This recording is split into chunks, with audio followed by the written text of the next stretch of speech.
개미들이 참 부지런한 곤충이잖아요. 그래갖고 개미를 관찰을 해봤어요. 그랬더니 개미들이 100마리가 왔다 갔다 하는데 놀랍게도 먹을 걸 물고 왔다 갔다 하는 거는 20마리밖에 안 된대요. 나머지 80마리는 그냥 왔다 갔다 하는데 그냥 아무것도 안 하고, 그래갖고 너무 신기해갖고 요 20마리를 또 모아갖고 또 100마리를 만들어 놓으니까 처음에는 다 물고 왔다 갔다 하더니 조금 지나더니 20마리만 먹을 걸 물고 왔다 갔다 하고 나머지 80마리는 그냥 왔다 갔다 하는데, 어느 공동체나 열심히 일하는 사람은 20%예요. 나머지 80%는 그냥 왔다 갔다 하는 거예요.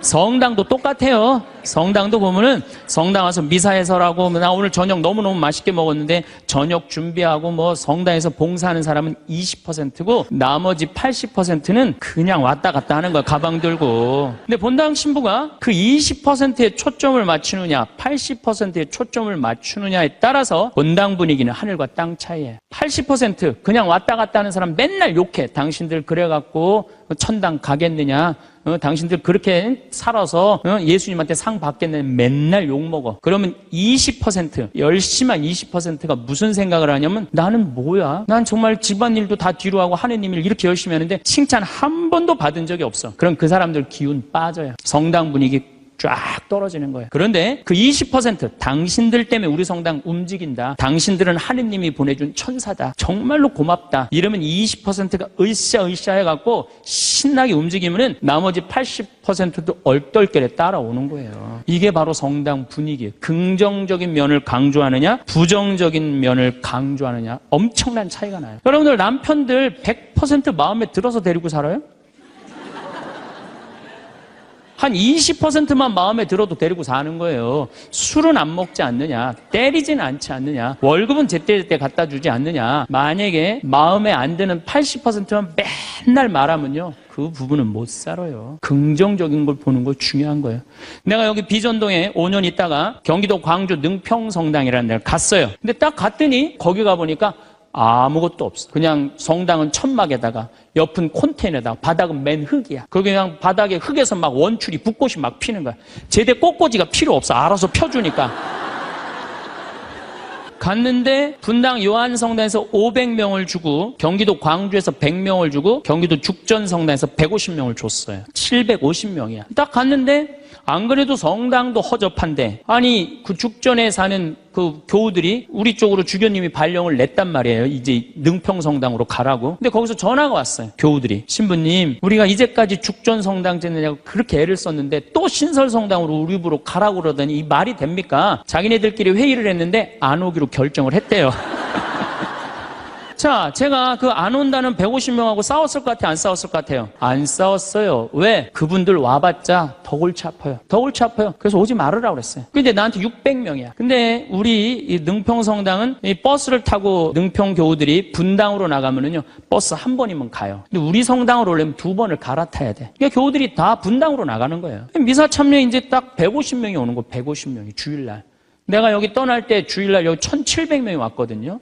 내가 막 떠날 때 여기가 주일날 1700명 맨날 하다가 150명 오니까 이건 사람도 아닌 거예요. 숫자가 너무 좋더라고요. 그래갖고 미사 딱 11시 미사 한 대니까 미사 끝나면 맨날 돼지를 한 마리씩 잡는 거예요. 맨날 돼지를 먹는 거예요. 맨날 내가 내면 총회장이 내고, 총회장이 내면 부회장이 내고 돌아가면서. 그때는 돼지가 한 마리에 15만 원밖에 안 했거든요. 또 내가 가정방문 다니면 막 개 키우는 집에 있으면 뭐 이런 걸 키우냐고, 먹자고 그냥. 잘 아실 거예요. 내가 얼마나 좋아하는지. 그래갖고 그냥 맨날 성당 마당에서 불을 지펴놓고 맨날 먹는 거야. 그런데 놀랍게도 우리 성당 마당이 분당으로 나가면은요, 마당이 보여요. 그 분당 미사 참여 나가는 교우들이 맨날 성당 마당에서 그냥 불이 지글지글 일어난단 말이야. 저게 뭔가 하고 교우들이 자꾸 하나 둘씩 오기 시작하는 거야. 점점 교우들이 느는 거예요. 근데 이 1년이 지났는데 죽전에서 안 오겠다는 교우들이 전화가 왔어요. 자기네들이 회의를 했는데 오기로 결정을 했대요.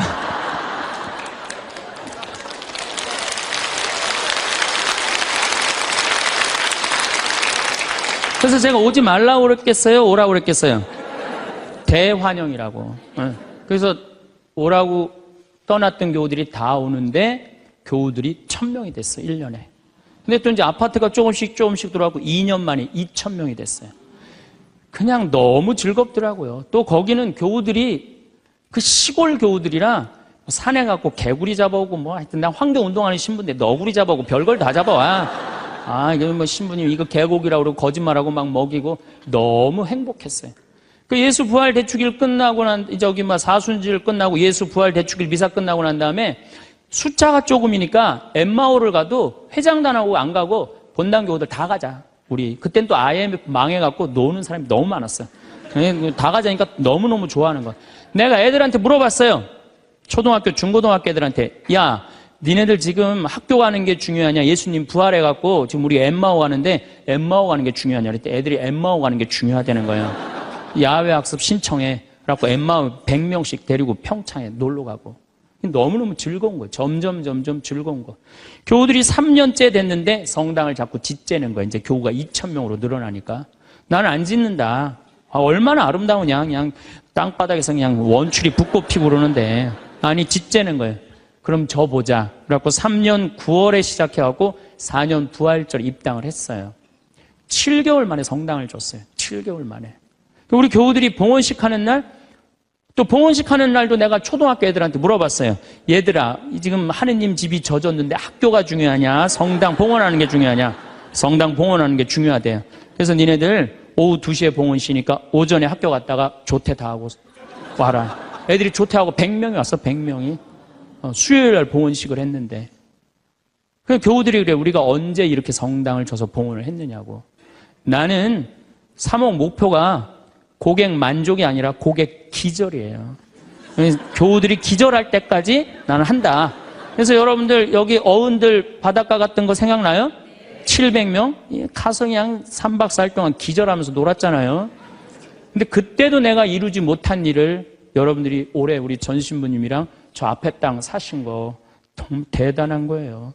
기쁨은요, 모든 일이 일어나는 거예요. 그러니까 교우들이 기절한 상태에서 너무 행복하니까 자기 주머니에서 돈 나가는지도 모르고 막 내는 거예요. 깨보니까 성당이 젖은 거예요. 깨보니까. 기쁨은요, 모든 일이 이루어져요. 분열이 있고 미움이 있고 징후가 있는 데는요, 아무 일도 안 일어나지만은 기쁨이 있는 데는요, 기적이 일어나게 돼 있는 거예요. 그래서 여러분들 우리가 기쁘게 사는 거는 아주 중요해요. 기쁘게. 그 어떤 사람이 기쁘냐? 긍정적인 사람이 기뻐요. 긍정적인 사람이. 성모님은 긍정적이셨을까요? 착했을까요? 성모님 100번 긍정적이에요. 처녀한테 천사가 나타났어. 마리아, 너 아이를 가질 것이다. 저는 처녀인데요. 아마 착한 여자였다면 이렇게 얘기했을 거예요. 아니, 난 너무 지금 요셉이랑 약혼한 상태라 나는 요셉한테 미안해서 애 갖고 난 절대 결혼 못 한다. 난 순수하고 깨끗하게 요셉한테 시집 가고 싶다. 그리고 우리 어머니 아버지 쓰러진다. 아니, 그리고 왜 처녀한테 와서 그러느냐. 애 한 둘, 셋 논데 가서 얘기해봐라. 분명히 그랬을 거예요. 근데 성모님은 굉장히 긍정적이셨어요. 당신을 통해서 인류의 구세주가 탄생한다 그러니까 이 몸은 주님의 종입니다. 그대로 저에게 이루어지기를 바랍니다. 한번 해보자는 거예요. 얼마나 적극적이고 긍정적이에요. 이렇게 적극적이고 긍정적이셨기 때문에 인류 구세주의 어머니가 된 거예요. 그래서 나는 긍정적인 여자가 좋지 난 착한 여자는 좋아하지 않아요. 나는 착한 여자가 난 싫어요, 사실은. 착한 여자는 짜증나요, 짜증나. 우리 생태마을에 50, 60이 다 돼갖고 암이 걸려갖고 오는 분들 많아요. 특히 자매들. 근데 이렇게 얘기를 해요. 신부님, 나 평생 집안을 위해서 고생하고 희생하고 내가 참고 견디고 살았는데 맨 마지막에 이렇게 암이 걸려갖고 내 인생을 돌아보면 남는 게 아무것도 없다고. 정말로 억울하고 분하다고. 그럼 나한테 막 울고 난 이런 여자들 짜증나요. 누가 그렇게 살래요? 집에서는 엄마가 행복해야 돼. 집에서는 엄마가 행복해야 돼요. 무슨 얘기냐면은 나 지금 남편이 맨날 바람 펴. 남편이 맨날 빚졌어. 시어머니 모시는 거 너무너무 지겨워. 그래갖고 맨날 머리 하얀 거 탁 띄고 그냥 맨날 누워있어. 그래갖고 애가 그냥 학교 끝나고 엄마 나 학교 다녀왔어. 그냥 저 집 식구만 보면 신경질 나는데 애까지 학교 다녀왔고 그래서 나보고 어쩌라고. 이러는 엄마는요. 애들이요, 집을 겉돌기 시작해요. 겉돌기 시작해. 엄마가 행복하지 않는 집 애들은요, 집 밖을 나가 떠돌아다니게 돼 있는 거예요. 맨날 지겨워 죽겠다. 입만 열면은. 죽었으면 좋겠다. 이렇게 말하는 엄마 있는 집의 자녀들은요, 집에 안 들어가요. 집에 들어가면 맨날 엄마가 입에서 나오는 소리가 죽었으면 좋겠다, 지겨워 죽겠다, 내 팔자야 이러면은요, 애들은 겉돌기 시작하는 거예요. 그러면 겉돌아갖고 나가갖고 떠돌아다녀서 3년을 떠돌아다니면요, 진짜 골치 아픈 애가 돼서 돌아와요. 근데 엄마가 너무너무 기뻐. 엄마는 학교 다녀왔어. 우리 아들, 딸 수고했어. 공부하느냐고 얼마나 힘들었어. 엄마가 맛있는 간식 사놨거든, 만들어놨거든. 딱 안아주면은요, 애는 간식 먹으면서 집에서 행복하게 살 수 있어요. 집에서 누가 행복해야 돼? 엄마가 행복해야 돼. 그러니까 여기 계신 분들, 내가 행복한 게 결국은 누가 행복한 거야? 자식이 행복한 거예요. 그러니까 누구한테 잘해줘야 돼? 엄마한테, 본인한테 잘해줘야 돼요. 희생한다고 그게 훌륭한 게 아니에요. 참는다고 그게 훌륭한 게 아니에요. 집에서 누가 행복해야 되냐면 아내가 행복해야 돼, 아내가. 근데 우리나라 대한민국의 아내들은요, 희생하고 인내하고 참아요. 더욱이 성당 다닌 사람들은 자기가 십자가 진다고 생각하고 파마 한번 하면은 보통 제대로 좀 잘 뽑으려면 한 10만 원 정도 들고, 여기 뭐 트리트먼트, 영양 이거 하려고 그러면 한 20만 원 정도 들잖아요. 그러니까 그 돈이면, 이 돈이면 차라리 뭐 한다? 이 돈이면 차라리 애 학원을 한 번 더 보낸다. 이 돈이면 내가 살림살이를 하나 더 한다. 그리고 자기는 파마를 어떻게? 3만 원짜리 철모 뒤집어 쓴 거 딱 하고 있는 1년 내내 풀어지지도 않는 거 그냥 딱 쓰고 있는 거. 난 그런 여자가 싫다는 거예요. 그런 여자가. 그래갖고 이제 아침에 이제 남편이 출근할 때 보면 막 또 그게 또 부풀러갖고 사자 머리 풀어헤쳐놓은 것처럼 막 이래고 눈 이상하게 또 여보 다녀와. 다녀오게 하고 난 다음에 다녀오라고 그래야죠. 허벅지 뜯어진 치마도 좀 입고, 가슴 파인 것도 입고, 향수도 딱 뿌리고, 머리도 딱 한쪽으로 딱 묶고, 예쁘게 하고 여보 다녀와. 그래야지 남편이 야, 나 이쁜 마누라 이거 위해서 내 다녀와야 돼. 이런 생각이 들지. 그냥 머리는 뭐 그냥 이래고 그냥 잠도 그냥 개슴치레하고 다녀오라고 그러면. 근데 또 대한민국 남자들은 착해요. 또 다녀오랜다고 저녁에 여보 나 다녀왔어. 근데 아직도 사자머리를 하고 그냥. 여러분들, 우리 평창에 읍내에 룸사롱이 있어요. 근데 룸사롱이 있는데 내가 오후 2시에 목욕을 갈 때가 있어요. 근데 우리 평창 목욕탕이 읍내에도 있지만 이 동네에 떨어진 목욕탕이 하나 있어요. 그 목욕탕에서는 봉고를 운영을 해요. 시골 사람들 42개리가 있거든요. 그러니까 시골 사람들이 목욕하려고 그러면 전화하면 봉고 가서 데리고 와요. 근데 거기 아가씨들도 전화하면 우리 그 목욕탕이 봉고를 가지고 데리고 와요. 내가 목욕 2시에 갈 때 그 아가씨들이 같이 봉고를 타고 들어올 때가 있어요. 내릴 때 보면은요, 정말로 저런 여자들하고 무슨 술 마시나 하고 술을 먹을까 이런 생각이 들어요. 하여튼 밤새 술 먹고 그래서 겨우 이제 정신 차리고 나오니까 이상하잖아요. 근데 나도 이제 목욕탕 들어오고 그 아가씨들도 목욕탕 들어가. 그런데 목욕이 끝나고 그 아가씨들이 꾸미고 나오면요, 들어갔던 아가씨들이 아니에요.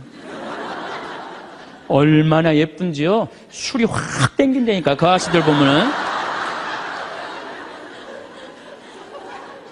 여기 계신 여러분들도 본인한테 조금만 투자하면은, 본인을 조금만 가꾸면은 참 예쁠 거예요. 근데 자기 무슨 군인이야? 철모 딱 쓰고 옷도 1년 내내 그냥. 지금도 내가 분명히 여기 방송 촬영한다고 그랬는데 다 까만 옷 입고 왔어. 좀 이쁜 옷 좀 입고 오라고 그랬더니. 그게 누가 이 보면은 좋겠어요. 결코 그게 잘하는 게 아니에요.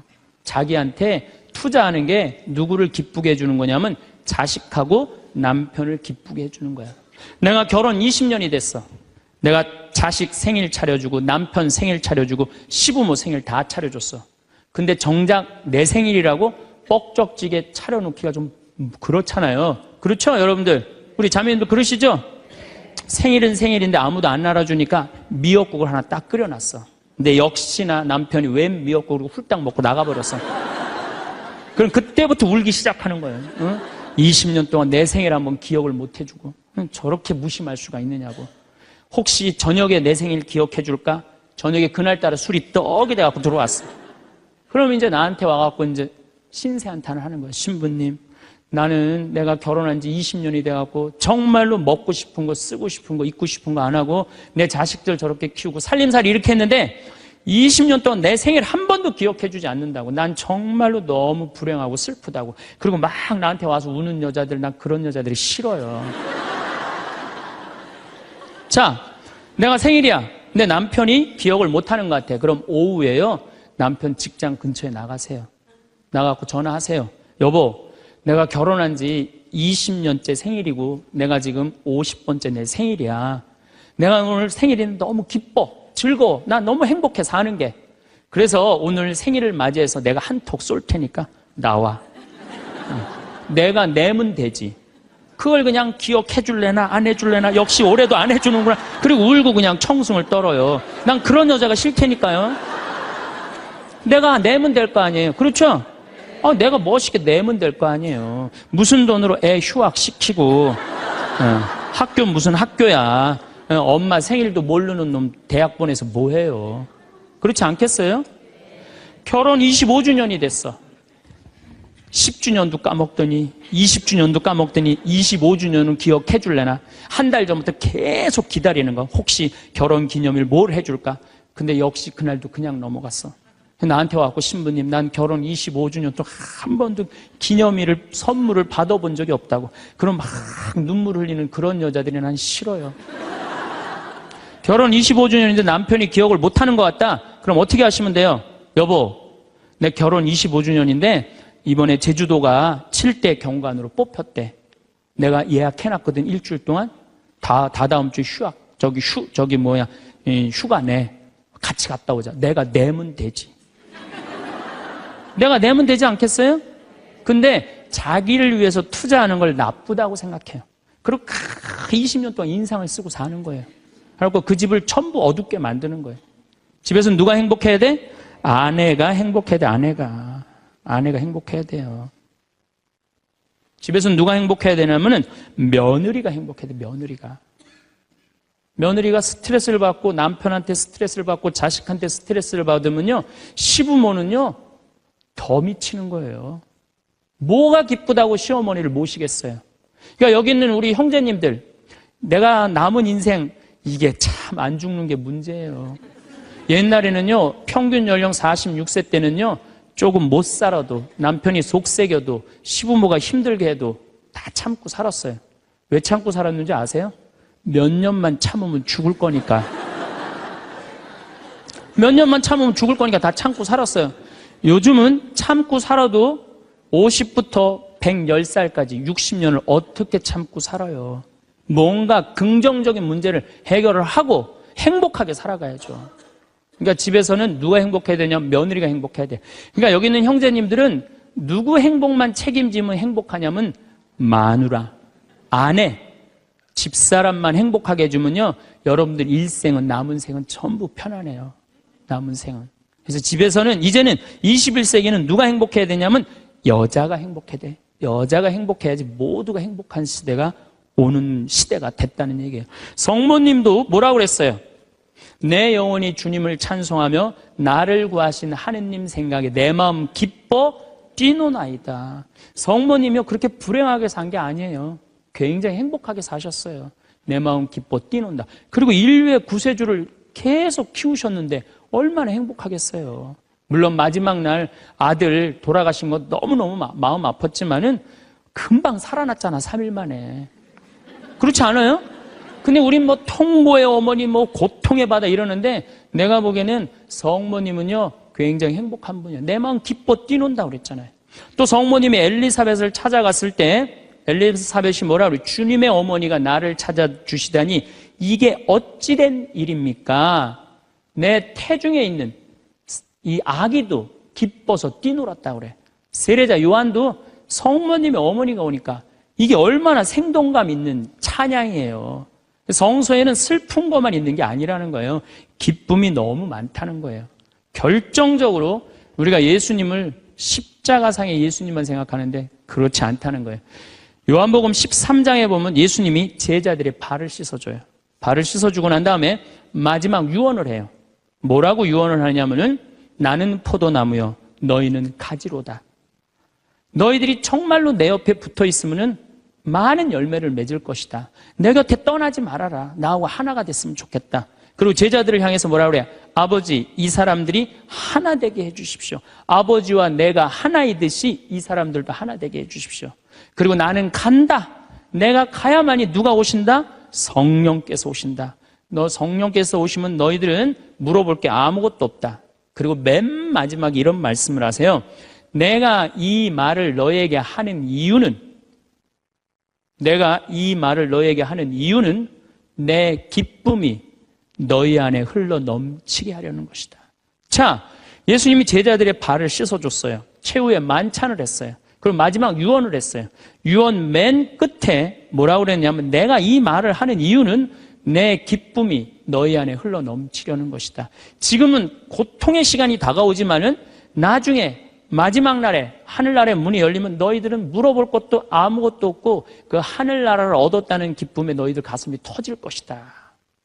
그러니까 여러분들 내가 구원받았다는 확신이 있는 사람들은요, 이 세상 힘들어도 이 세상이 좀 나를 실망시킨다 하더라도 내가 마지막에 하느님 아버지 집에 간다라는 확신이 있다면은 어떨 것 같아요?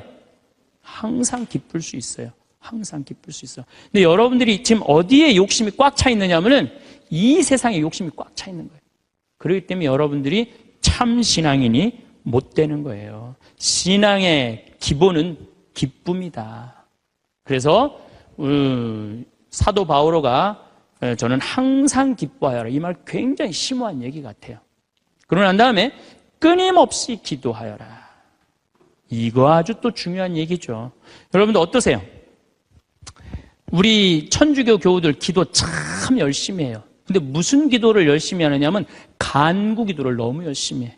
이 미사 지향을 내가 우리 생태마을에 피성 참 1년 내내 많이 와요. 구역장님, 반장님들, 노인대학, 레지오, 별 개인, 프레스티움, 별 단체가 다 와요. 정말 열심한 사람들이 우리 생태마을에 오세요. 근데 미사 지향을 보면은요, 기가 막혀요. 전부 뭐냐면은 대학 입시 합격해달라는 거.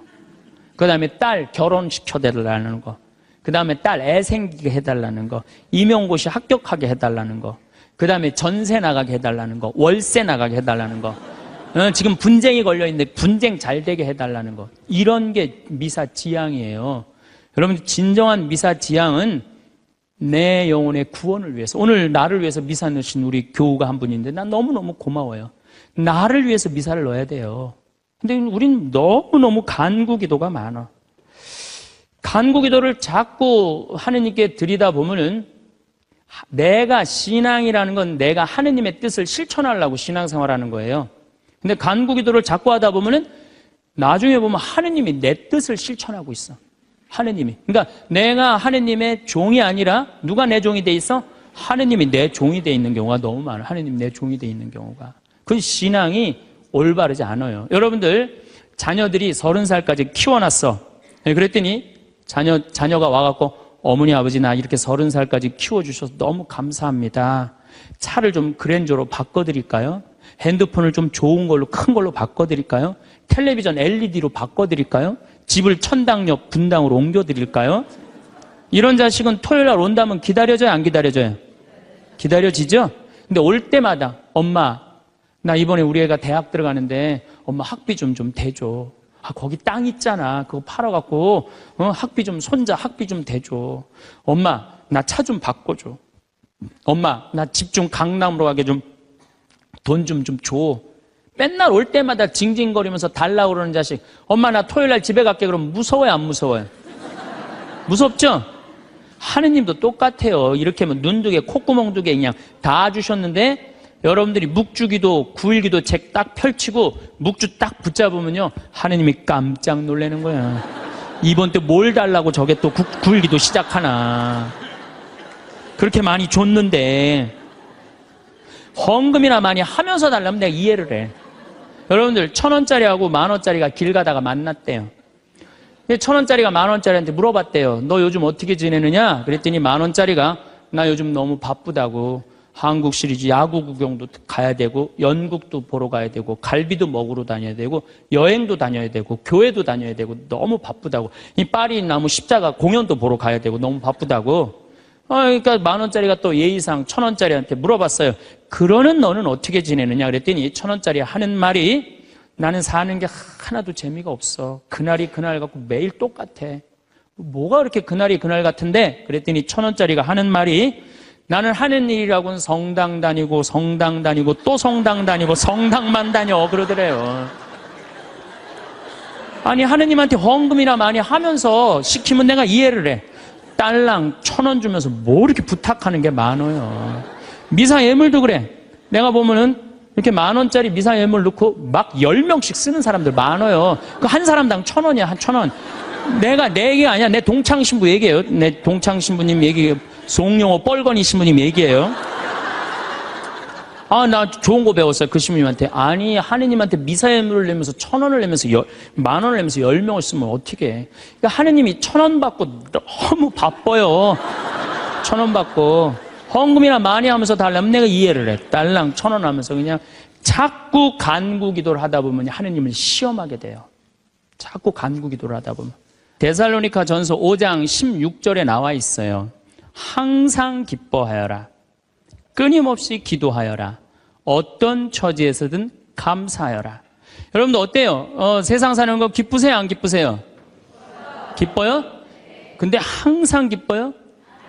그게 문제예요. 성서에는 뭐라고 나왔어요? 항상 기쁘라고 그랬어요.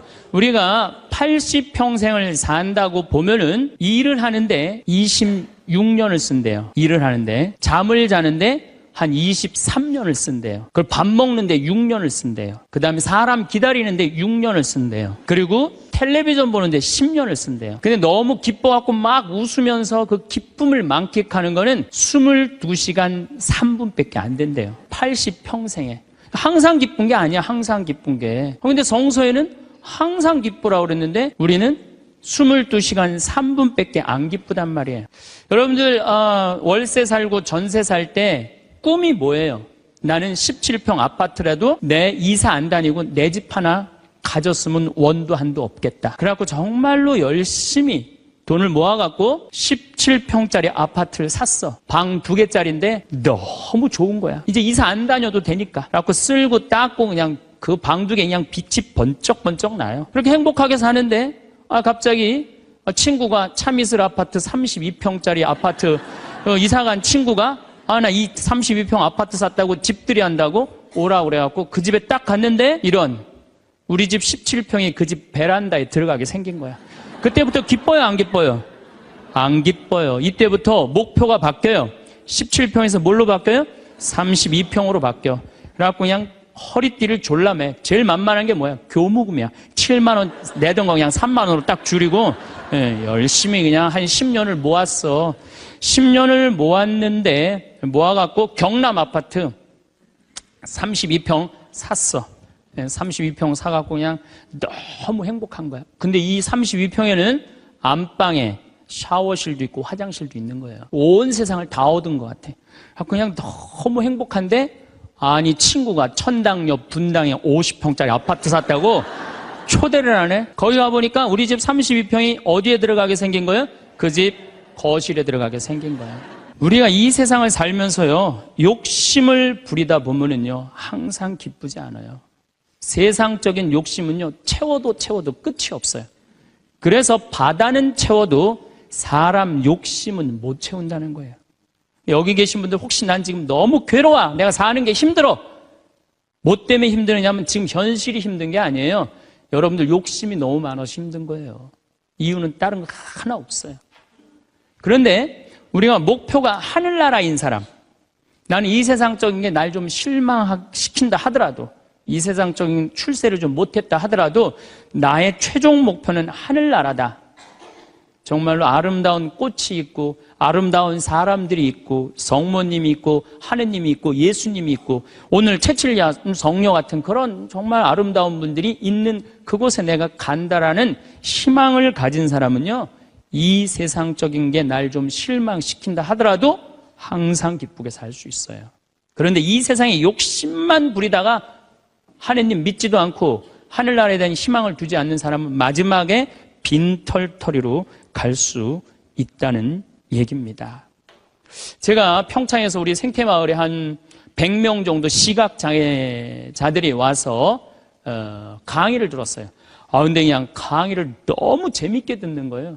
그래서 당신들 뭐가 그렇게 재밌느냐 그러니까 신부님, 우리는 눈에 뵈는 게 없어서 행복해야 되는 거예요. 눈에 뵈는 게 없어서. 여러분들, 우리는요, 그분들은 눈에 뵈는 게 없어서 행복하다 그러는데 우리는 왜 안 행복하냐면 너무 보는 게 많아서 불행한 거예요.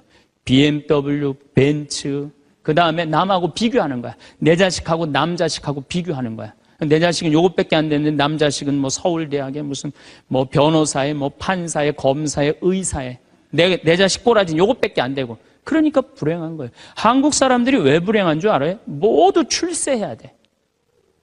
그냥 이 세상에서 전부 다 출세. 여러분들 출세하면 행복할 것 같아요? 난 요즘 텔레비전 보면서 그 장관들 청문회 할 때 보면은 정말로 저러고 장관 되고 싶을까, 그런 생각 들 때 참 많아요. 얼마나 인간적으로 모욕을 받아요. 그렇지 않겠어요? 사실 그 사람들도 나름대로 열심히 산 사람들인데 얼마나 모욕을 많이 당해요. 저는 오늘 우리 여기 신부님 왔는데 뭐 파리나무 십자가 합창단 여기 온다며요. 오늘 완전히 하루 만에 완전히 매진됐다고 그러더라고요. 역시 비전동 대단한 비전 있는 본당이라 역시 틀려요. 그런데 나는 더 놀란 게 뭐냐면은 파리나무 십자가 합창단이 세계 최고예요. 그런데 우리 전 신부님이 여기 평택 데리고 합창단, 꼬마아이들 합창단 해놨다며요. 얘네들 음도 잘 못 맞춘대요. 그런데 그 무대에 얘네들을 세우겠다는 거예요. 일반 사람들은 자존심 상하고 기분 나빠서 안 세울지도 몰라요. 창피하다고. 그런데 그 아이들이 노래하는 것 자체로 오케이라는 거예요. 본당심이 말씀하시기를. 그런 정신이 중요해요. 내가 좋아하는 일 하면 되지. 꼭 출세해야 돼? 그렇지 않겠어요? 여러분들 여기 안 행복하세요? 여기 장관들 있어요? 국회의원들 있어요? 없잖아요. 그럼 우리 다 불행해야 돼요? 아니죠. 내가 오늘 얼마나 즐겁게 일을 하느냐, 그거 하나라도 우리는 얼마든지 행복할 수 있어요. 여러분들 공부 잘하면 좋을 것 같아요? 공부 잘하는 애들끼리 또 스트레스가 많아요. 서울대학도 다 1등 하는 거 아니에요. 거기 한 과에 40명이면 거기서 또 꼴등이 또 있어요. 거기서 또 꼴등이 있어요. 걔네들은 또 자괴감을 느낀다는 얘기예요. 그래서 학벌, 내가 뭐 우리나라의 그 좋대는 대학, 최고의 대학 졸업한 남편을 둔 부인들, 얼굴 밝은 부인들 별로 못 봐요. 하도 남편이 잘난 척을 해갖고 거기에 눌려갖고 그냥 찌그러져서 사는 여자들 많이 봐요. 그러니까 학벌 좋다고 내 자식 뭐 그냥 서울대 나왔다고 내 딸 결혼시키는 거 결코 지혜로운 게 아니에요. 그래서 우리는 너무 출세, 학벌, 돈, 이 돈도 제가 보기에는 돈이 우리가 행복을 결정해 주는 것 같지는 않아요. 저는 요즘 뭐 이 입시철만 되면은 막 교수들이 막 돈 받고 그냥 부정 입학시키고 감옥에 들어가고 그 박사까지 돼서 교수까지 돼서 그 돈 몇 푼 받아먹고 감옥에 가요. 그 요즘 부산 저축은행 줄줄이 다 들어가는 거 보세요. 돈이 많으면요 더 많은 유혹에 빠지는 거예요. 제일 행복한 사람이 어떤 사람인지 아세요? 1 더하기 1은 2라고 내가 벌은 만큼만 쓰는 사람이 제일 행복해요. 근데 또 어떤 사람이 불행한 줄 아세요? 자기가 번 걸 쓰지도 못하고 죽는 사람들 많아요. 보면 9개 번 사람은요 10개 채우려고 1개 더 모으려고요 9개 손도 못 대고 죽는 사람들 많아요. 99개 가진 사람은 100개 채우려고 99개 쓰지도 못하고 죽는 사람들 많아요. 돈은요, 제가 지난번에도 강의를 했듯이 내가 쓴 것만 내 돈이에요. 내가 쓴 것만. 살아오면서.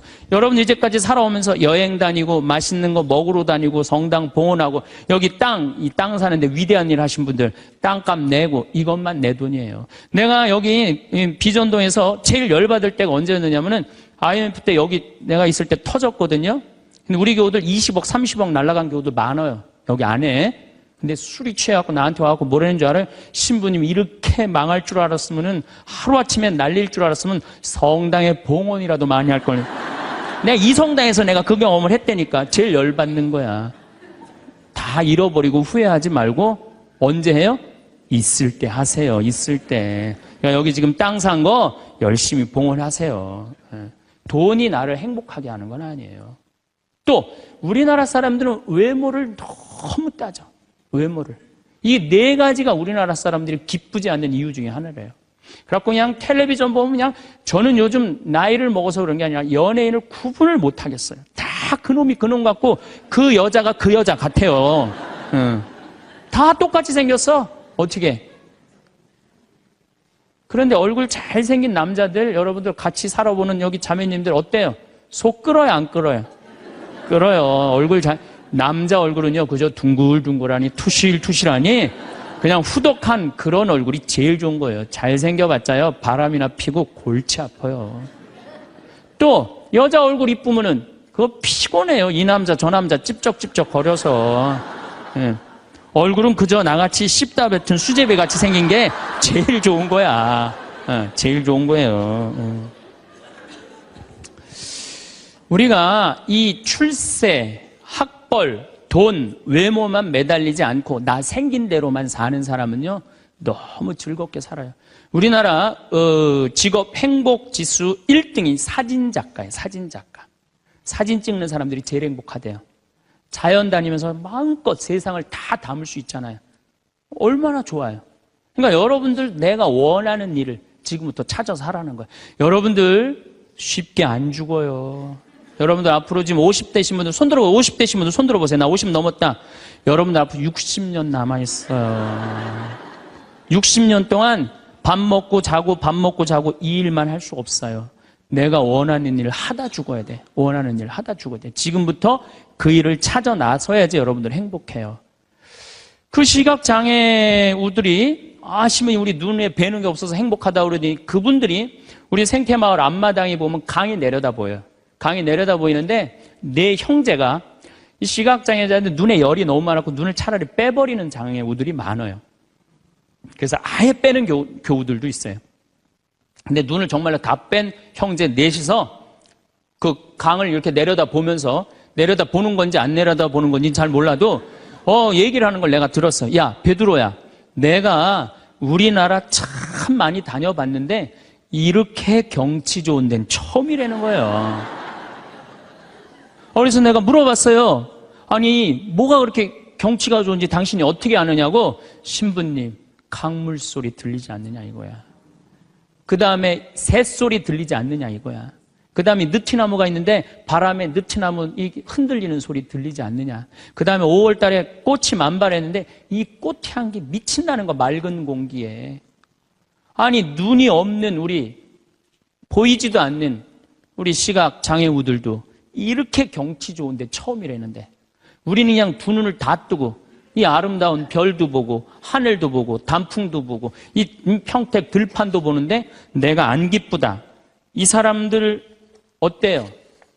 영적으로 단단히 병든 것 같지 않아요? 혹시 여러분들 지금 난 안 기쁘다. 이분들 영적으로 병든 분들이에요. 이게 눈 지금 뜨고 있는 것만 해도 얼마나 은혜로운 거예요. 눈 하나 갈아 끼는데 1억이야 1억. 두 개 갈아 끼면 2억이야 2억. 지금 나 쳐다보고 있는 분들 여기 지금 2억 깔고 지금 쳐다보고 있는 거예요. 엄청나게 부자들이 여기 앉아 있는 거 지금. 자 여러분들 심장 하나 갈아 끼는데 5천, 간 갈아 끼는데 7천, 신장 갈아 끼는데 3천이에요. 그럼 요거 합치면 3억 5천이에요.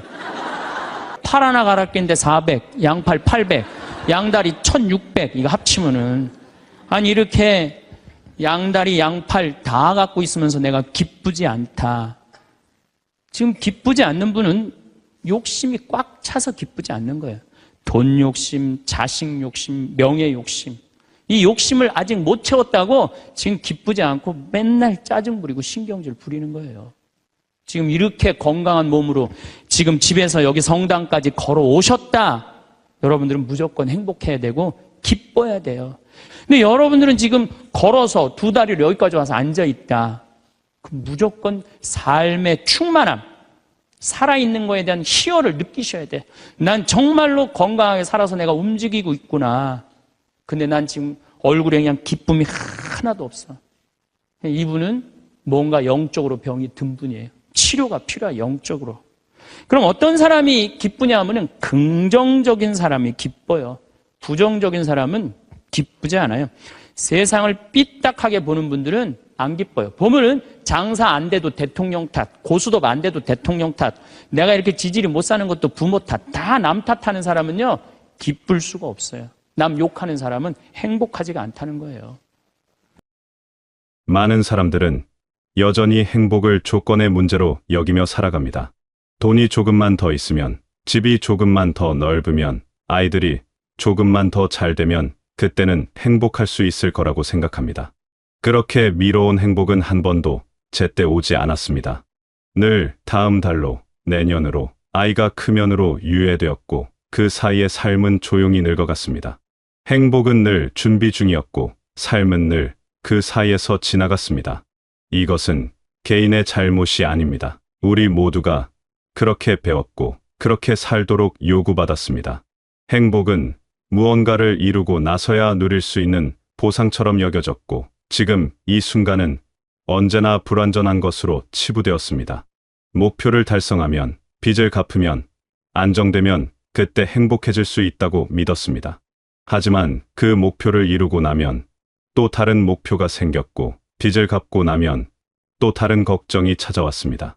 안정이라는 것은 결코 완전히 오지 않았습니다. 우리는 평생 행복을 미뤄두고 조건이 맞춰지기를 기다리며 살아왔습니다. 그러는 사이 삶은 흘러갔고 어느새 우리는 행복을 기다리는데 익숙한 사람이 되어 있었습니다. 돌이켜보면 행복은 언제나 조건부였습니다. 무언가를 얻어야, 무언가를 해결해야, 무언가를 증명해야 비로소 누릴 수 있는 것처럼 느껴졌습니다. 하지만 그 조건들은 끝이 없었습니다. 하나를 채우면 또 다른 것이 부족해 보였고 한 가지를 이루면 또 다른 것이 필요해 보였습니다. 이런 식으로 살다 보면 행복은 영원히 도착하지 않는 목적지가 됩니다.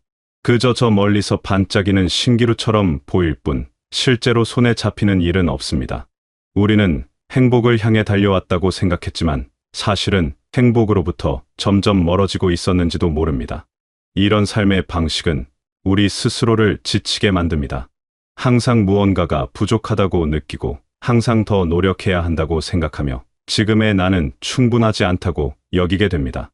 이렇게 살면 아무리 많은 것을 잃어도 만족할 수 없습니다. 성취는 기쁨이 아니라 또 다른 출발선이 되고 휴식은 게으름처럼 느껴지며 현재는 언제나 준비 단계로만 여겨집니다. 이것은 매우 고통스러운 방식입니다. 하지만 행복은 외부의 조건이 아니라 긍정적인 마음가짐과 현재에 대한 감사에서 옵니다. 이것이 핵심입니다. 외부 조건은 행복의 재료가 될 수는 있어도 근원이 될 수는 없습니다. 같은 상황에서도 누군가는 감사하며 살고 누군가는 불평하며 삽니다. 같은 집에 살아도, 같은 통장 잔고를 가져도, 같은 가족과 함께 있어도 사람마다 느끼는 행복의 크기는 다릅니다. 무엇이 이 차이를 만드는 걸까요? 결국 삶의 질을 가르는 것은 지금 가진 것을 어떻게 바라보는가입니다. 조건이 변하기를 기다리는 사람은 평생 기다리게 되고 지금을 받아들이는 사람은 오늘부터 행복해질 수 있습니다. 현재를 받아들이는 태도가 행복의 출발점입니다. 더 나은 내일을 꿈꾸는 것은 좋지만 그것이 오늘을 부정하는 이유가 되어서는 안 됩니다. 내일을 준비하느라 오늘을 희생하는 삶은 결국 아무것도 얻지 못합니다. 내일은 언제나 내일로 남을 뿐이고 오늘은 그렇게 사라져버리기 때문입니다. 행복은 마음의 태도입니다.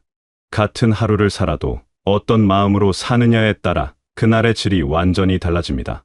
비가 와도 불편하다고 느낄 수도 있고 시원하다고 느낄 수도 있습니다. 집이 좁아도 답답하다고 느낄 수도 있고 아늑하다고 느낄 수도 있습니다. 같은 음식을 먹어도 누군가는 그저 배를 채우는 일로 여기고 누군가는 감사한 한 끼로 여깁니다. 이 모든 차이는 외부가 아니라 내면에서 비롯됩니다. 우리가 세상을 바라보는 시선이 곧 우리의 세상을 만듭니다.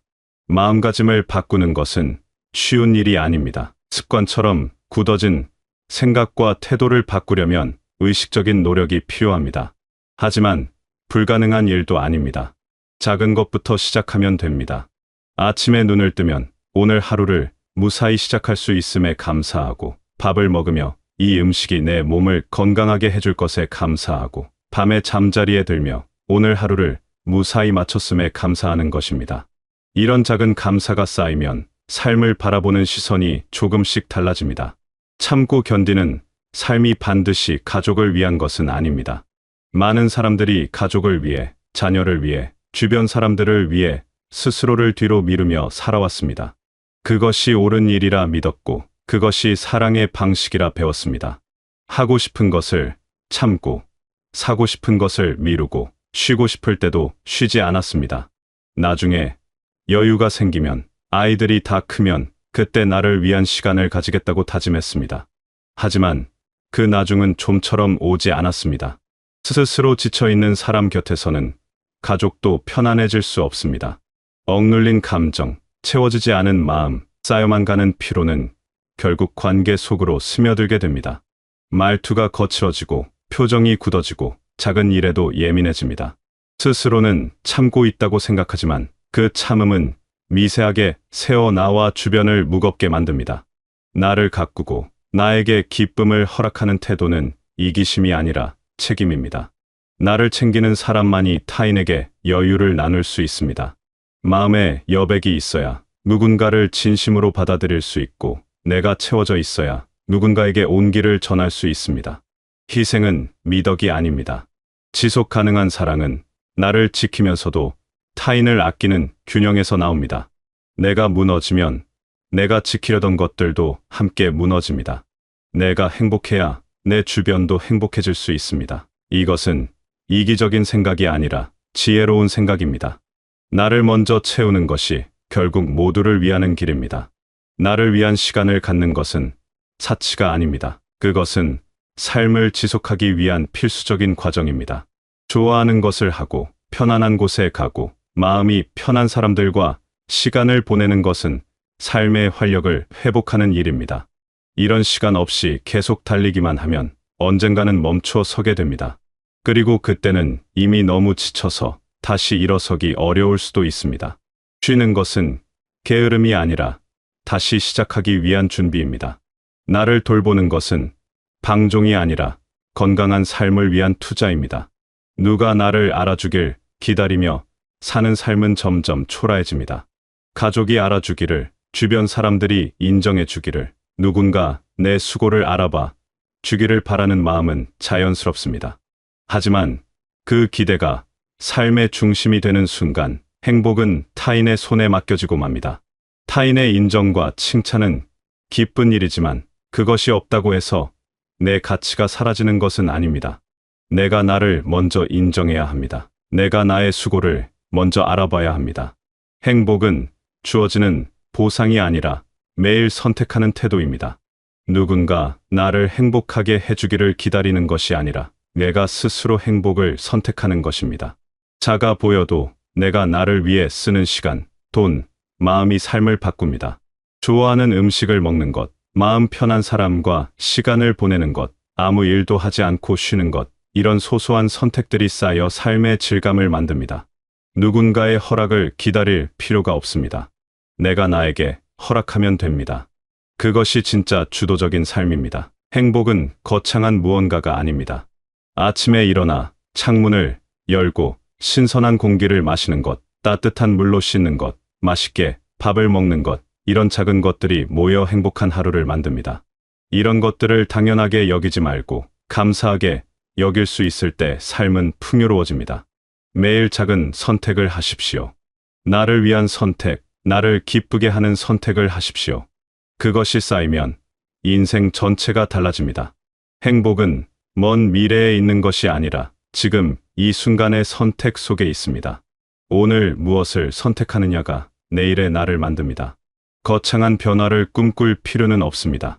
오늘 하루 나를 위한 작은 일 하나를 실천하는 것으로 충분합니다. 그것이 모여 한 달이 되고 1년이 되고 결국 인생 전체를 바꾸게 됩니다. 비교는 삶을 평가하는 가장 잔인한 기준입니다. 남의 집 크기, 자식의 성과, 타인의 성취는 내 삶과 아무 상관이 없습니다. 하지만 우리는 습관처럼 자신을 남과 비교하며 스스로를 초라하게 만듭니다. 누군가는 더 여유롭게 보이고 누군가는 더 행복해 보입니다. 그러나 그것은 보이는 부분일 뿐입니다. 모든 사람에게는 보이지 않는 고민과 아픔이 있습니다. 남의 삶은 겉모습만 보이기 때문에 항상 더 좋아 보입니다. 우리는 타인의 하이라이트만 보고 나의 일상과 비교합니다. 그러니 비교할수록 내 삶이 초라해 보일 수밖에 없습니다. 하지만 그 사람들도 나름의 어려움과 고민을 안고 살아갑니다. 완벽해 보이는 삶은 없습니다. 모든 삶에는 빛과 그림자가 함께 있습니다. 남이 가진 빛만 보고 부러워하지만 그 뒤에 숨겨진 그림자는 보지 못합니다. 비교는 나를 끝없이 부족하게 만들고 감사는 지금 가진 것을 충분하게 만듭니다. 욕심은 채워도 끝이 없지만 감사는 적어도 충분합니다. 더 많은 것을 가지려고 애쓰는 것보다 지금 가진 것에 감사하는 마음을 갖는 것이 훨씬 현명합니다. 감사하는 마음은 부족함을 채우지 못해도 충만함을 느끼게 합니다. 같은 것을 가져도 감사하는 사람은 풍요롭고 불평하는 사람은 가난합니다. 행복은 얼마나 많이 가졌느냐가 아니라 가진 것을 어떻게 바라보느냐에 달려 있습니다. 돈은 쌓아둔 액수가 아니라 살아있을 때 잘 쓴 기억입니다. 사용하지 않은 돈은 그저 숫자일 뿐이지만 나와 소중한 사람들을 위해 쓴 돈은 삶의 온기가 됩니다. 무언가를 더 가지려고 애쓰기보다 지금 가진 것으로 무엇을 할 수 있을지 생각하는 편이 훨씬 현명합니다. 돈을 모으는 것도 중요하지만 그 돈으로 삶을 풍요롭게 만드는 것은 더 중요합니다. 가진 것을 어떻게 사용하느냐가 삶의 질을 결정합니다. 아껴두기만 하다가 쓰지 못하고 떠나는 것보다 적절히 사용하며 삶을 즐기는 것이 훨씬 지혜롭습니다. 절약은 미덕이지만 지나친 절약은 삶을 메마르게 만듭니다. 균형이 필요합니다. 미래를 위해 준비하되 현재도 소중히 여기는 균형 말입니다. 내일을 위해 오늘을 희생하는 것도 오늘을 위해 내일을 포기하는 것도 현명하지 않습니다. 두 가지 모두를 적절히 고려하며 사는 것이 지혜입니다. 비교와 욕심에서 벗어나면 삶이 훨씬 가벼워집니다. 남이 무엇을 가졌는지는 중요하지 않습니다. 내가 무엇을 가졌고 그것으로 어떻게 살아갈 것인지가 중요합니다. 나만의 속도로, 나만의 방식으로 사는 것이 가장 행복한 삶입니다. 남의 기준에 맞춰 사는 것은 평생 불행한 일입니다. 나의 기준으로 살 때 비로소 진정한 만족을 느낄 수 있습니다. 남들이 뭐라고 하든 나에게 맞는 삶을 사는 것이 중요합니다. 아픈 곳 없이 하루를 보내는 몸, 오늘 숨 쉬고 걸을 수 있는 하루, 이것만으로도 우리는 이미 충분히 많은 것을 가진 사람들입니다.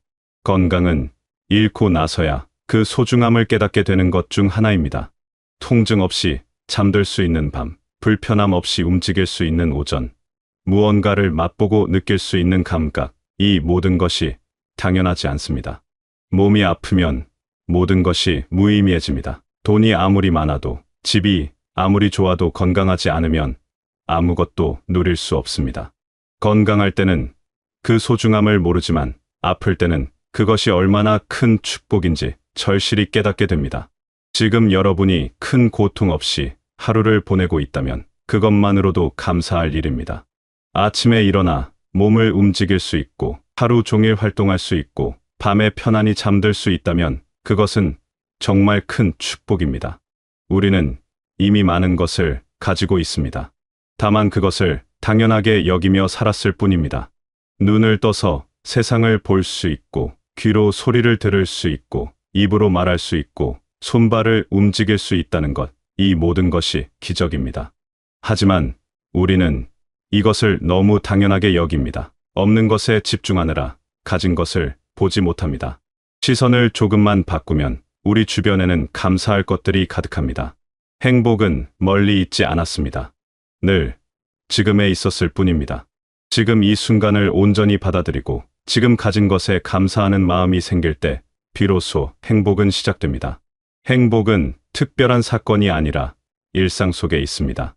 아침 햇살, 따뜻한 밥 한 끼, 편안한 잠자리, 이런 것들이 모두 행복입니다. 이것을 느낄 수 있는 마음만 있다면 말입니다. 마음이 열려 있으면 일상의 모든 순간이 감사와 기쁨이 될 수 있습니다.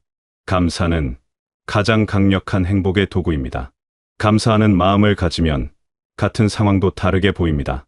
불평하던 것들이 감사의 대상으로 바뀝니다. 좁다고 생각했던 집이 따뜻한 보금자리로 보이고 부족하다고 여겼던 것들이 충분한 것으로 느껴집니다.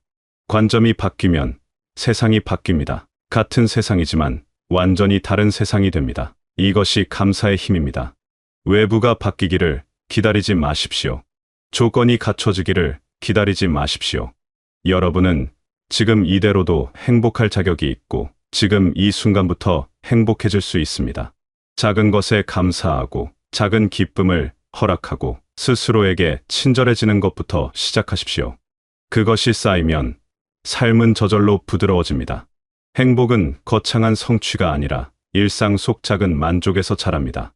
매일 아침 눈을 뜨는 것, 하루를 무사히 보내는 것, 밤에 편안히 쉬는 것, 이런 평범한 일상이 얼마나 소중한지 깨닫는 순간 여러분의 삶은 이미 풍요로워집니다. 행복은 이미 여러분 곁에 있습니다. 다만 그것을 알아차리지 못했을 뿐입니다.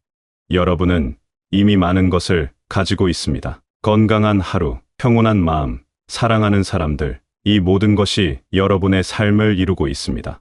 오늘 하루 작은 기쁨 하나, 작은 감사 하나를 실천해 보시기 바랍니다. 그 작은 실천이 여러분의 삶을 조금씩 바꾸어 나가고 결국에는 여러분이 원하던 행복으로 이어지는 첫걸음이 되시길 바라겠습니다.